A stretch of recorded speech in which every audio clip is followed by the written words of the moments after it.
আজকে আমি মডেল থেকে ক্রেনিয়াল নার্ভের অ্যাটাচমেন্টগুলো দেখাবো। তো ফার্স্ট অ্যান্ড সেকেন্ড যে ক্রেনিয়াল নার্ভ, এই দুটো নার্ভ অ্যাটাচ থাকবে সেরেব্রামের সাথে। সেরেব্রামের ইনফেরিয়র সার্ফেসে এটা হচ্ছে রাইনাল সালকাস, রাইনাল সালকাসে থাকবে এটা olfactory bulb, tract and striae. And then হচ্ছে second cranial nerve optic nerve, যেটা এখানে হচ্ছে অপটিক ক্যাজমা ফর্ম করবে। দেন থার্ড অ্যান্ড ফোর্থ যে cranial nerve oculomotor and trochlear, এই দুটো নার্ভ অ্যাটাচ থাকবে হচ্ছে মিড ব্রেনে। মিড ব্রেনের যে সুপিরিয়র কলিকুলাস লেভেল, এই মিড ব্রেনের সুপিরিয়র কলিকুলাস লেভেলে এখানে অ্যাটাচ থাকবে অকুলোমোটর নার্ভ।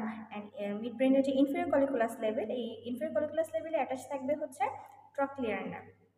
দেন ফিফথ যে ক্রেনিয়াল নার্ভটা বা ট্রাইজেমিনাল নার্ভ, সেটা হচ্ছে অ্যাটাচ থাকবে পন্সের ভেন্ট্রাল সার্ফেসে। এখন পন্টোমিডুলারি জাংশনে অ্যাটাচ থাকে 6, 7 অ্যান্ড 8 ক্রেনিয়াল নার্ভ। 6 হচ্ছে abducens nerve, facial nerve and হচ্ছে ভেস্টিবিউলোকক্লিয়ার নার্ভ। এখন মেডুলাতে অ্যাটাচ থাকে 9 থেকে 12 যে ক্রেনিয়াল নার্ভ, এটা হচ্ছে অ্যাটাচ থাকে মেডুলাতে। মেডুলার পিরামিড অ্যান্ড অলিভের মাঝখানে অ্যাটাচ থাকে rootlets of hypoglossal nerve. And then এই অলিভ অ্যান্ড ইনফেরিয়র সেরেবেলার যে পেডাঙ্কল, এর মাঝখানে অ্যাটাচ থাকবে 9, 10, 11 বা হচ্ছে glossopharyngeal, vagus and spinal accessory nerve.